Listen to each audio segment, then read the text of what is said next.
नमस्कार दोस्तों, मेरा नाम डॉक्टर नगेंद्र यादव है। आज का जो मैंने वीडियो का टॉपिक चूज़ किया है, आपका बर्ड्स खाना क्यों छोड़ देता है।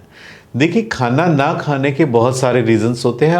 हमें उस रीजंस को फाइंड आउट करने की कोशिश करते हैं। जिन लोगों ने अभी तक हमारे यूट्यूब चैनल को सब्सक्राइब नहीं किया, प्लीज़ जाकर के सब्सक्राइब कर लीजिए। अगर आप अपने पेट्स जैसे पक्षी, कबूतर या कछुओं के उपचार की वीडियो दवाई के नाम के साथ यदि आप देखना चाहते हो तो डिस्क्रिप्शन बॉक्स में या कमेंट सेक्शन में दिए गए लिंक पर जाकर क्लिक कीजिए और चैनल की मेंबरशिप ज्वाइन कीजिए। जब भी आप कोई बर्ड्स बाहर से परचेज करके लेके आते हो तो एक तो सबसे पहले आपको ये जानकारी होनी चाहिए कि जिससे आपने बर्ड्स लिया है वो किस प्रकार का फीड अपने बर्ड्स को दे रहा था। यानी सपोज कीजिए आप कोई हैंड फीडिंग फार्मूला आपने बर्ड्स को दे रहा था। आप इतना छोटा बच्चा ले आए जो सेल्फ फीड पे नहीं है, हैंड फीड पे है। आप पक्षी लेते वक्त उससे ये जरूर पता कीजिए कि कौन सा हैंड फीडिंग वो दे रहे थे या कोई होम मेड फूड दे रहे थे, क्योंकि आपको यदि इस चीज़ की नॉलेज नहीं होगी और आपने घर ला करके अपने एक्सपेरिमेंट करने शुरू कीजिए, आपके पास जो अवेलेबल आपने वो देना शुरू किया, वो पक्षी बर्ड्स कभी भी खाना नहीं खाएगा। क्योंकि बर्ड्स की डाइट में कभी भी 100% रिप्लेसमेंट एकदम से नहीं करना चाहिए। इसलिए इस चीज़ की नॉलेज होना बहुत ज़रूरी है कि हम पहले इसको क्या चीज़ डाइट में देते रहें ताकि हम उसी चीज़ को कंटिन्यूस करें। उसको पहले उसी पे कंटिन्यूस करिए। यदि उसमें चेंजेस करना है तो आप उसमें धीरे धीरे आप चेंजेस कर सकते हैं। एकदम से 100% किसी भी फीड का आप चेंज नहीं कर सकते, चाहे वो आपका हैंड फीडिंग फार्मूला हो चाहे होममेड फूड हो। कोशिश कीजिए आप इतना छोटा बच्चा ना ले कि वो अपने आप से सेल्फ फीड ना करता। हमेशा उस बच्चे का चुनाव कीजिए जिसने अपने आप से खाना लेना शुरू किया हुआ है। हैंड फीडिंग वाले बच्चे को थोड़ा सा अवॉइड करना चाहिए। अगर हैंड फीडिंग के बाद भी देखिए कुछ टाइम होता है कि बच्चे ने हैंड फीड के साथ साथ थोड़ा सा सेल्फ फीड भी स्टार्ट कर दिया, मतलब अपने आप से भी। देखिए, जब तक आपके बर्ड्स कई बार क्या होते हैं, हैबिचुअल हो जाते हैं। आप उसको हाथ से खिलाते रहेंगे, बर्ड्स बड़ा कंफर्टेबल होकर के खाएगा, पेट भर के खाएगा। लेकिन आपको कोशिश करनी चाहिए कि हमेशा जितनी उसको भूख है उसका आधा खाना आप खिलाइए, और उसके बाद जब आपको लगता है कि इसको भूख लगेगी उसका एक बाउल में हमेशा खाना रखिए ताकि बर्ड्स अपने आप से एफर्ट्स करें, अपने आप से खाने की कोशिश करें। इस प्रकार जो है आप बर्ड्स की हैंड फीडिंग की हैबिट छुड़वा सकते हो, उसको सेल्फ फीडिंग पे आप जल्दी से जल्दी ला सकते हो। जब भी आपका पक्षी किसी बीमारी की चपेट में आता है, कोई बैक्टीरियल इन्फेक्शन, वायरल इन्फेक्शन की चपेट में आता है या कोई इसको फंगल का इन्फेक्शन हो गया, तो ऑटोमेटिक आप देखेंगे कि आपका पक्षी धीरे धीरे सबसे पहले खाना खाना छोड़ेगा। मतलब खाना खाना अपने आप में कोई बीमारी नहीं है, लेकिन उस इन्फेक्शन की वजह से उसकी बॉडी में ऐसी चीज़ें डेवलप हुई है कि धीरे धीरे जब वो इन्फेक्शन हावी होता चला जाएगा, आपके बर्ड्स में क्या है, या तो बहुत ज़्यादा हाई फीवर हो जाएगा या आपका बर्ड्स वॉमिटिंग करना स्टार्ट कर देगा। अब वॉमिटिंग से बहुत ज़्यादा जब वॉमिटिंग करेगा तो उसके शरीर में पानी की कमी हो जाएगी, डिहाइड्रेशन एक्सेस में हो जाएगा। आपके बर्ड्स ने कोई ऐसी चीज़ खा ली है या कोई इस तरह का इन्फेक्शन है, उसकी पूरी जीआई ट्रैक्ट, गैस्ट्रोइंटेस्टाइनल ट्रैक्ट पूरी प्रभावित हो गई है। आपका बर्ड्स जो है पानी की तरह पतले दस्त करना शुरू कर दिया। आपके बर्ड्स को ठंड लग गई है, या कई बार इसका अपोजिट भी हो सकता है। अभी तो ठंड का मौसम में बहुत ज़्यादा गर्मी में यानी आपके बर्ड्स को लू लग गई है, उसकी वजह से उसकी इम्यूनिटी सिस्टम डाउन हो और आपके बर्ड्स जो है इन्फेक्शन की चपेट में और उसके दस्त लग गए हैं या मोशन से डायरिया लग गया है, तो उस कंडीशंस में भी आपका बर्ड्स खाना पीना छोड़ देता है।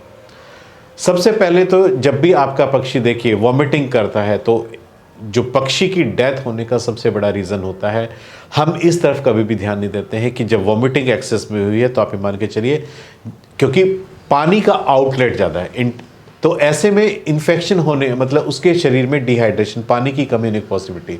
जैसे ही आपका बर्ड्स वॉमिटिंग करता है उसी टाइम ORS इलेक्ट्रोल का पानी आप बिना डॉक्टर की सलाह के आप ड्रॉपर से या सिरिंज की सहायता से आप उसको देना शुरू कर दिए, ताकि जो फ्लूइड का जो लॉस उसका उस बॉडी में हुआ है, यदि आप उसको कंट्रोल नहीं कर पाएंगे, आप कितनी भी दवाइयाँ दे लीजिए, आप अपने बर्ड्स को नहीं बचा पाओगे। इमीडिएटली नमक चीनी का घोल हम सबके घरों में, हम ORS हम शुरू से सुनते आ रहे हैं कि एक चुटकी नमक 2 चम्मच चीनी लेकर के घोल बनाइए ORS इलेक्ट्रोल का, आपका सबसे बेस्ट है। घरेलू सॉल्यूशन अपने बर्ड्स को दीजिए ताकि उसके शरीर में किसी प्रकार का फ्लूइड इम्बैलेंस ना हो। यदि पानी ये सोडियम या इलेक्ट्रोलाइट्स का इम्बैलेंस होने से क्या होता है, एक तो उसकी मसल्स में से पानी खत्म हो जाएगा, बॉडी की शाइनिंग खत्म हो जाएगी और उसका ब्रेन का कंट्रोल नहीं रहेगा। मतलब आप ये मान के चलिए कि आपका बर्ड्स इम्बैलेंस होकर के गिरना शुरू हो जाएगा इधर उधर। तो इसलिए उस चीज़ को रोकने के लिए तुरंत आपको लगता है कि फ्लूइड लॉस ज़्यादा हुआ है, इलेक्ट्रोलाइट्स आप उसकी पानी में देना शुरू कर दीजिए। जब तक आप इसको कंट्रोल नहीं करेगा आपका बर्ड्स खाना नहीं खाएगा। और खाना तो जब खाना खाने से पहले ही उसकी डेथ हो जाएगी, क्योंकि फ्लूइड्स एक्सेस में लॉस हो चुका होगा उसका बॉडी से। वॉमिटिंग रोकने के लिए आप एंटी एमेटिक ड्रग्स आप दे सकते हो, उसमें पेरिनॉम सिरप दे सकते हो। अगर ज़्यादा सीरियस है तो आप इंजेक्टेबल फॉर्म में भी आप पेरिनॉम या एम सेट करके इंजेक्शन आता है वो आप अपने बर्ड्स को दे सकते हैं वॉमिटिंग को स्टॉप करने के लिए। कई बार आप देखते हैं कि आपका बर्ड्स बहुत ज़्यादा रेस्टलेस है, मतलब उसका खाने की तरफ ध्यान नहीं, खाना सामने पड़ा हुआ है, लेकिन अपना बर्ड्स अपने आप में बिजी, इचिंग इतनी ज़्यादा कर रहा है, अपनी बॉडी को केज के ऊपर रगड़ रहा है या मिट्टी के अंदर अपने आप को रगड़ रहा है। आप समझते हो कि ऐसा क्यों करता है, बर्ड्स इतना रेस्टलेस क्यों है? बर्ड्स की बॉडी पे जुए, माइट्स या लाइस इतने ज़्यादा हो जाते हैं कि वो इचिंग करना स्टार्ट करते हैं, और उस इचिंग से रिलीफ पाने के लिए आपका बर्ड्स अपने आप को केस से रगड़ेगा या मिट्टी में लौटना शुरू कर देगा, क्योंकि वो किसी भी तरीके से उस खुजली से राहत पाना चाहता है। और वो इस तरह के जब आप सिम्टम देख रहे हो, आपका बर्ड्स खाने की तरफ तो ध्यान देगा ही नहीं, उसका सारा ध्यान केवल उस दर्द से छुटकारा पाने के लिए होता है।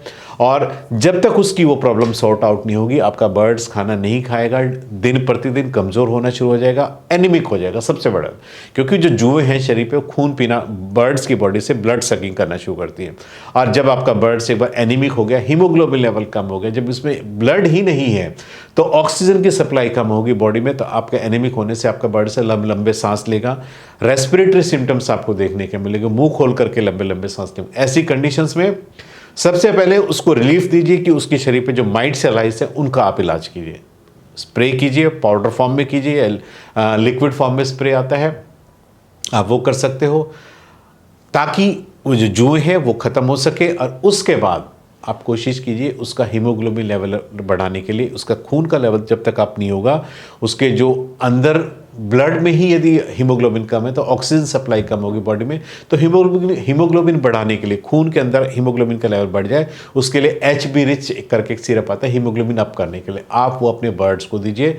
क्योंकि जब तक उसका हीमोग्लोबिन नहीं बढ़ेगा तो ऑटोमेटिक ऑक्सीजन की सप्लाई उसकी बॉडी में प्रॉपर तरीके से नहीं होगी, और उसके जो ऑर्गन्स है प्रॉपर तरीके, जब ब्लड सप्लाई नहीं होगी तो ऑटोमेटिक शरीर का हर अंग कहीं ना कहीं उससे अफेक्टेड होगा। HB रिच सिरप दीजिए, माइट्स का आप अरेंजमेंट ट्रीटमेंट कीजिए ताकि बर्ड्स को उस चीज़ से रिलीफ हो सके। जैसे ही माइट्स से रिलीफ मिलेगा आपका बर्ड्स नॉर्मल हो जाएगा, तो आप ये मान के चले कि बर्ड्स खाना पीना शुरू कर दे, क्योंकि जो उसकी प्रॉब्लम थी आपने वो सॉर्ट आउट कर दिए, तो उसका ध्यान जो है फिर खाने की तरफ लग जाएगा। केज साइज भी बहुत ज़्यादा मैटर करता है कि आपका बर्ड्स जो है खाना नहीं खाता है। केज साइज का मीनिंग है कि आपका बर्ड्स का साइज बड़ा, आपने छोटे से केज में आपने उसको बंद कर दिया, आपका बर्ड स्ट्रेस या तनाव में आ गया, स्ट्रेस या तनाव में आने की वजह से वो बिल्कुल खाना नहीं खाएगा। हर बर्ड्स की स्पेस रिक्वायरमेंट अलग अलग होती है, हर स्पीसीज का स्पेस रिक्वायरमेंट अलग अलग होता है, इसलिए आपने कौन सी स्पीसीज पाली है उसके हिसाब से अपने केज की लेंथ, ब्रेड्थ और हाइट को आप मेंशन करके रखिए। फिर ओवर क्राउडिंग आपके बर्ड्स की नहीं होनी चाहिए केज के अंदर। आपके यदि एक पेयर आपने बर्ड्स पाला तो उसका साइज भी उतना ही होना चाहिए कि उसकी रिक्वायरमेंट सिर्फ एक केज की है। अगर आपके पास नंबर ऑफ बर्ड्स, आपने कोई कॉलोनी पाली है, तो आपका केज का साइज भी बड़ा होना चाहिए ताकि हर बर्ड्स को फ्रीली मूव करने के लिए पूरा स्पेस मिल सके। यदि आप ऐसा नहीं करेंगे बर्ड्स आपस में टकराएंगे, एक दूसरे में इंजरी ज़्यादा करेंगे। जो ताकतवर बर्ड्स होगा कमज़ोर बर्ड्स को मारेगा। उससे क्या है, जो कमज़ोर बर्ड्स वो एक कोने में जाकर के बैठ जाएगा, डर की वजह से खाना नहीं खाएगा। इसलिए स्ट्रेस को दूर कीजिए, बर्ड्स की स्पेस रिक्वायर, बर्ड्स को उड़ने के लिए प्रॉपर स्पेस दीजिए, एक्सरसाइज के लिए प्रॉपर स्पेस दीजिए।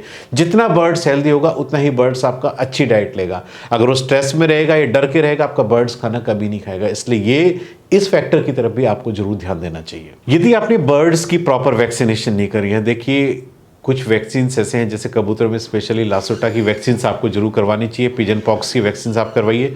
यदि आपके बर्ड्स वैक्सीनेटेड होंगे तो आप ये मान के चले कि आपके बर्ड्स में कभी भी कोई बीमारी नहीं होगी। आपके बर्ड्स में जब कोई बीमारी नहीं आएगी तो आपका बर्ड्स हेल्दी होगा तो ऑटोमेटिक खाना अच्छे से लेगा। जैसे ही किसी वायरल डिजीज की चपेट में आएगा और आपके बर्ड्स वैक्सीनेटेड नहीं है तो ऑटोमेटिक आपका बर्ड्स खाना पीना छोड़ देगा। यदि आपका प्रॉपर वेंटिलेशन नहीं है, प्रॉपर वेंटिलेशन ना होने से क्या है, आपका जो इनर है, आपका जिस रूम में आपने बर्ड्स रखे वहां पे आपने देखा होगा गैस फॉर्मेशन होता है। उससे क्या है, आपके बर्ड्स में इनहेलेशन की प्रॉब्लम होगी, रेस्पिरेटरी प्रॉब्लम ज्यादा होगी। केज के अंदर एंट्री और एग्जिट पे आपके आप ये एग्जॉस्ट फैन लगाइए ताकि आपका जो एयर का रोटेशन है वो प्रॉपर होता रहे।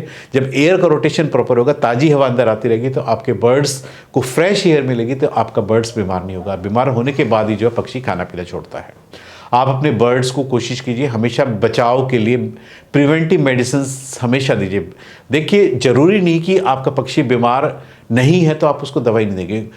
बीमार होने से पहले भी इतनी डोज दीजिए दवाई कि आपका पक्षी इन फ्यूचर में कभी बीमार ही ना हो। आप उसके बीमार होने का वेट ही क्यों करते हैं? प्रिवेंटिव मतलब बीमार होने से पहले अपने पक्षियों को लीवर टॉनिक दीजिए, कैल्शियम दीजिए, मल्टीपल विटामिन दीजिए और एंटीबायोटिक का कोर्स अपने बर्ड्स को रेगुलर पूरे महीने करते रहिए ताकि उनके अंदर किसी भी प्रकार की कोई डिफॉर्मिटीज़ ना आए। और 3 महीने के अंदर अपने बर्ड्स की रेगुलर डिवॉर्मिंग कीजिए, क्योंकि डिवॉर्मिंग भी एक ऐसा बहुत बड़ा फैक्टर है जो कि आपके बर्ड्स को कभी बीमार नहीं होने देता है। हेल्दी न्यूट्रिशन यदि आप अपने बर्ड्स को नहीं दे रहे, बर्ड्स का मनपसंद भोजन आप नहीं दे रहे हो, बर्ड्स खाएगा कैसे?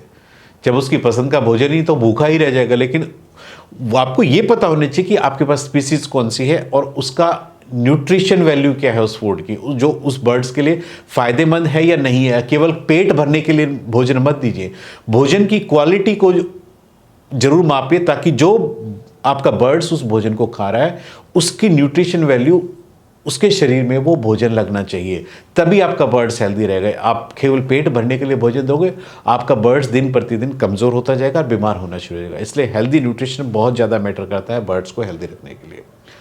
आज मैंने इस वीडियो के माध्यम से आपको बताया है कि आपके बर्ड्स बीमार ना हो, आपको किन किन चीज़ों का ध्यान रखना चाहिए। उम्मीद करता हूं कि आपको मेरा वीडियो पसंद आएगा। यदि आपको मेरा वीडियो पसंद है तो प्लीज़ मेरे चैनल को सब्सक्राइब कीजिए। धन्यवाद।